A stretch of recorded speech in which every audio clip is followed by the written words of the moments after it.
You opened the app for a reason. Maybe you were bored. Maybe you just wanted to check one thing. And then, 20 minutes later, you're staring at the carefully curated life of someone you barely know, feeling something you can't quite name. Not quite envy, not quite admiration. Something stranger than both. Here's what you think is happening. You got distracted. One of the most ancient survival systems in the human brain just hijacked your entire afternoon. Your brain is not designed for the world you live in. It was shaped over millions of years to solve a completely different set of problems. Problems like, who in your group is gaining power? Who is losing it? Who has resources you need? Who might betray you? These were life and death questions. Not metaphorically, literally. Getting the answer wrong could mean starvation, exile, or death. And the brain that survived was the one that never, ever stopped paying attention to other people. Psychologist Robin Dunbar spent decades studying this. What he found is that the human brain, particularly the neocortex, scaled in size almost perfectly in proportion to the complexity of the social groups our ancestors lived in. It wasn't tool use that drove our brains to grow this large. It wasn't language alone.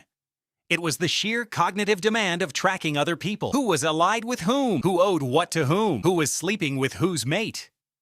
Your brain is, at its core, a social prediction machine. And it never clocked out. This is called social monitoring, and it runs constantly beneath every conscious thought you have. Here is where it gets strange. The brain that evolved to monitor a group of roughly 150 people now lives in a world where it can observe millions. Researchers Robin Dunbar and David Geary both describe the same core problem. Your neural architecture has not changed significantly since the Pleistocene. The same circuits that once tracked your 30 closest tribe members now light up when you scroll a feed. The system doesn't know the difference. It cannot know the difference to your ancient threat detection hardware. The person on your screen with the beautiful house and the 2 healthy children and the job that seems effortless is not a stranger. They are a rival in your social group, and your brain is measuring you against them in real time. You never chose to do that. You didn't decide to care. The caring happened before you were aware of it. Social comparison theory, first formalized by Leon Festinger in 1954, proposes that humans have a deep, almost compulsive drive to evaluate themselves against others. Not because we're insecure, though insecurity can amplify it, but because comparison is how the brain calibrates its own position. Position within a group once determined everything. Access to food, to mates, to protection. A brain that didn't track its own social rank was a brain flying blind. So comparison isn't a flaw. It's a feature. It was the feature once. The problem is that it was never designed for infinite inputs. Think about what your ancestors actually had access to. Maybe 60 people who lived nearby. Their lives were visible but limited. You saw their struggles as clearly as their successes. You knew the full story. You knew that the man with the most meat also had a bad leg that slowed him down in the cold. You knew the woman with the most social power also lost a child last winter. The information was complete, or close enough. The comparison was grounded in reality. Now think about what your brain receives when you open a social feed. It receives curated signals. Highlights. The best photographs of the best moments of someone's external life. There is no bad leg. There is no lost child. There is no behind-the-scenes footage of the mundane suffering that fills every human life without exception. Your brain receives these signals and does exactly what it was built to do. It processes them as real social information. It runs the comparison, and it comes to a conclusion that is almost always wrong. Researcher Ethan Cross at the University of Michigan ran a series of studies tracking participants' emotional states in real time as they used social media. His findings were striking but not surprising once you understand the mechanism. Passive consumption of other people's lives consistently predicted lower well-being, not because the people were weak, not because they were unusually envious, but because the brain, running its ancient comparison software on artificially positive data inputs, kept updating its self-assessment downward. You looked fine until the data said otherwise, and the data is always curated to say otherwise. But here's what makes this even harder to escape. The social monitoring system doesn't just measure status. It runs on something deeper, something older. It runs on the need to know where you stand so that you can predict what comes next. Your ancestors lived in a world of high uncertainty. Resources were unpredictable. Alliances shifted. Threats appeared without warning. In that environment, any information about other people was potentially life-saving. Knowing that the elder in the group was growing weak was important. Knowing that two people who used to be close were now in conflict was important. Knowing that someone new had arrived with unfamiliar skills was important.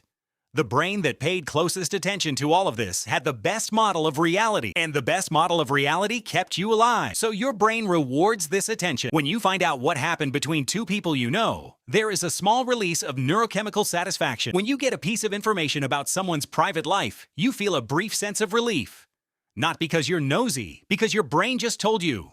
Threat model updated. You know more now.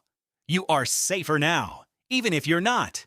Even if the information is about a stranger, even if none of it affects your life in any measurable way. Gossip, which researchers like Robin Dunbar have called the human equivalent of primate grooming, serves precisely this function. Sharing social information builds trust, maintains alliance networks, and updates the group's shared understanding of who is who. It is not small or petty. It is ancient and deeply functional. The problem, again, is scale. Your brain cannot distinguish between the intimate gossip that strengthened real-world bonds in a band of 80 people and the scroll and tap behavior that delivers simulated social information to 3 billion users simultaneously.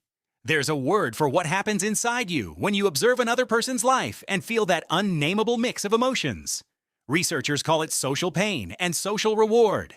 They are processed neurologically in some of the same regions that process physical pain and pleasure. This is not a metaphor. Naomi Eisenberger at UCLA has shown that social exclusion activates the dorsal anterior cingulate cortex, the same region that fires when you feel physical pain. An upward social comparison, seeing someone who appears to have more than you, activates similar stress pathways to those triggered by physical threat. Your body responds to social information as if something real is at stake, because evolutionarily something always was. So what does this mean for you, right now, in the moment where you open a feed and find yourself unable to look away? It means you are not weak. It means you are not shallow.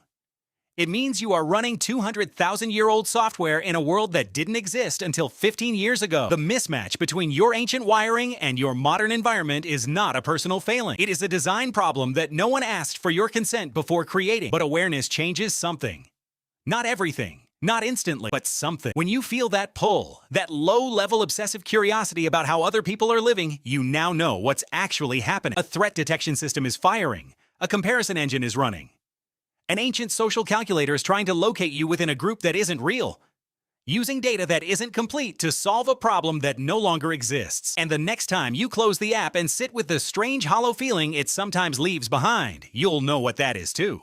It's your neocortex, the same structure that Robin Dunbar says grew to track real people in real proximity, slowly recalibrating after being handed a simulation of a social world and told to care about. You opened the app for a reason, and now you know the reason was never really yours to begin with. It was older than you. It was older than language. It was the part of you that learned, long before cities or screens or Wi-Fi, that watching other people closely was the price of staying alive. The world changed. That part of you didn't.